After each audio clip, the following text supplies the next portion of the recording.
Dear viewers, we would like to wish you a heartfelt welcome to the Hospitality and Tourism School. And we are joined today by a very special guest in our podcast. Our guest is a lecturer and also a publisher. And not only that, he's also a Guinness World Record holder, coming from the Insitute of Studies, Insitute of Tourism Studies in Malta. I would like to welcome Mr. Richard Pons to our podcast. Richard, thank you for having me here. Thank you for coming to our school. I see that you've prepared something. You're going to prepare something very delicious for us to try. And a shooter. Oh, so two things. Things. Lovely, Okay. Great. If it's all right, you will get going, Yes, and then I'll okay. start with the questions. No problem. Good, great. So now you have been with us for 2 days. What are your impressions so far? I like the ambience of the school. It's very young, very modern. I like the energy from your students. They showed very, very positive feedback. I was happy with their behavior and interest.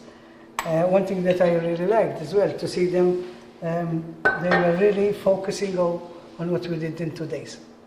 Oh, good, great. And I'm honored. Oh, lovely. Very good to hear. So, thank you for letting us know that you're happy with our students. What do you think their knowledge is so far? Do you think that there is enough space for further work, their future in the field of mixology? In the business of mixology, you never know enough. So Right. even I was telling them that even myself, I always strive to learn and seek ideas. For me today, I gave them sort of the ignition to start a machine. And I think once we started, they have the gear to succeed. Right. So the road is set. They have the ignition, they have the petrol, now it's in their hands. Oh, lovely. Well, we mentioned mixology. This is a quite a new term now in Croatia, and it's somewhat popular now in Croatia as a term. How would you explain mixology to a layman?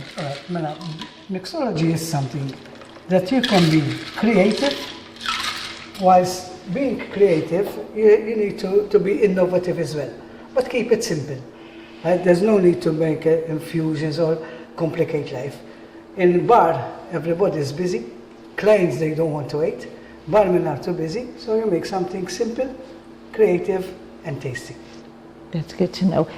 Would you kindly share with us? Yes, in this drink, I made some Tanqueray gin, which is Seville, which is orange flavor. I based it on Contron to enhance the flavor of the orange, and orange juice, so that it makes it make it a bit more fresh. And then at the end, I put some blue syrup, so that there's presentation as well. Lovely. So It looks if you like, wonderful. would you like to try it? Oh, drink on the You job, might, yes. I'm not sure, but definitely. It looks absolutely wonderful, and it taste is absolutely wonderful. I just wish our viewers have the opportunity to do it. As I said before, you keep it simple, so that people can try it at home as well. That's most important. You are quite an expert when it comes to cocktails, because you are also a Guinness World Record holder when it comes to cocktails. Can you tell us a bit more about that? Yes, the reason being, in Malta is a small island, and we always strive to look at foreigners and they'll succeed. And I wanted to show my students that we can succeed if we put our mind to something. In fact, with the help of the local agents, people who even worked with me in the trade, like carpenter, we had carpenter, we had even the secretary, you know. I listened to their opinion, and with the help of everybody, I managed to do it, to show them that it's been about 20 years ago now. If I did it 20 years ago, when I was older, I was younger, but I was old. The youngsters can thrive better than me as well. Has anyone broke that record? Not as the record I had was 4 ingredients each. But now I think the Guinness changed the rules that gin and tonic is a cocktail. Oh, okay. So for me, having 4 ingredients was a better difficult task. And I managed to make 88. Meanwhile, the previous record was 38. Wow, that's quite a jump from 38 to 88. You are also an author of 2 books, Drinking as an Art. Okay. And how did that come about, the authoring? When I started catering, we had a hotel school, but it was just for waiters. And then I said to myself, listen, I want to learn and teach. Because for me, if a tourist come to Malta, ask for a pina colada, coming from me and coming from another barman, I pretend that they have a good pina colada. Because they're going to be paying customers, plus they're going to be talking about Malta. So the idea was to publish my book so that people can follow, and we all have a good standard of bartenders, which at the moment I think in Malta we have a good standard of bartending as well. Good. You've also mentioned about the bar being busy and the customers have difficulty time waiting for a cocktail. How difficult is it to be now a barman, to be a mixologist in the modern days? Nowadays, really, if you are prepared, I was telling your students, the first thing to do is when you go on the bar, check that you have all the stock, check that you have enough ice, check that you have enough garnish, and then prepare, think ahead. For example, don't wait for making the garnish after the cocktail. Prepare a few garnish so that when you're asked, you do them. Keep it simple, because sometimes in the bar, it's amazing. Sometimes, for example, you see a cocktail like this, oh, that's nice, make me too. So if I complicate my life, people won't wait. So always think ahead, be prepared, and organize yourself. Well, the purpose of this podcast is to promote and to actually encourage elementary school pupils and their parents, naturally, to think about a career in the hospitality and tourism sector. From what your experience is, your vast experience, what would you say to those who are still a bit doubtful and not sure if they should follow a career in hospitality and tourism? To start, I never wanted to be a barman. Really? Never. Okay? But then I had the opportunity, and I said, listen, I want to learn. The only thing nowadays, the youngsters, they have everything in their hand. They have the mobiles, they have the internet, they can see YouTube, they can see podcasts, they can see, and they can learn. This is a career. I've been doing teaching for the last 30 years. I've been a bartender for 40 years. So and this is not my work, this is my love, my hobby. And I always say to myself and my family, I'm not going to work, I'm going for my hobby.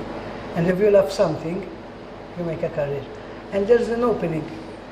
Yes, I can be a barman, but once you study drinks and wines, you can be a sommelier, you can be a food and beverage manager, you can be a marketing manager, you can be sales in wines and spirits. So you're not just stopping as a barman. The road is in your hands. Okay? The more you study and the more dedicated you are, the sky is the limit. Open market. Good, great. You said that you're going to prepare another drink for us. The second drink is going to be a shooter. I was pleased that your students we did it in class. This is a technique where you balance different densities of drinks, okay? And to honor my visit and my welcome over here, we created this to be the Croatian flag color. Wonderful.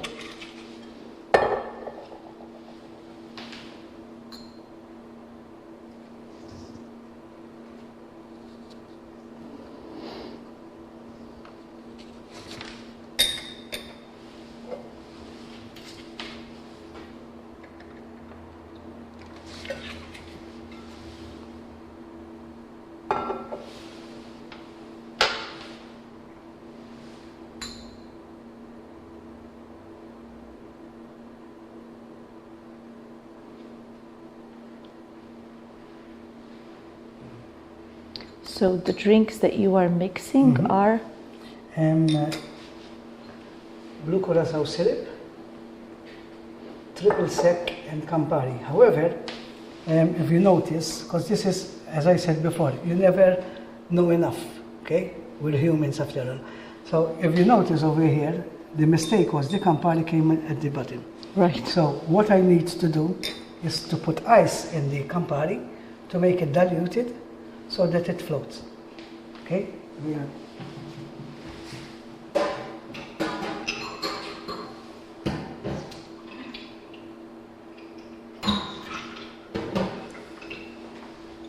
By doing this, I am diluting the Campari, okay?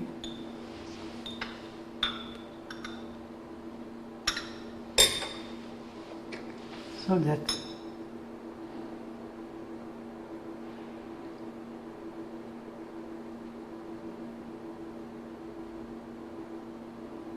bit of a chemistry in there. it is, see? Oh, so it's now. Before, because I didn't chill the Campari, it went at the bottom. But then it managed to come like this. A That's Croatian the flag. Croatian flag. Lovely, great. In fact, a couple of years ago, I did all the flags for the Euro 2022 and the World Cup shooters as well. Right. I presume they were quite a success. It was a challenge, but it was nice. Lovely. Well, I thank you for joining our show, and I do hope to see you again. And to our viewers, well, thank you for staying with us. And I hope that this episode has managed to shed some light on the wonderful world of mixology and perhaps inspired some of you to actually go and try in the field. I also would like to ask you to subscribe and click on the bell button to be notified of our new upcoming podcasts. Thank you again, Richard. Thank you for coming, Thank you for we'll hosting dig me. in. Right. Thank you.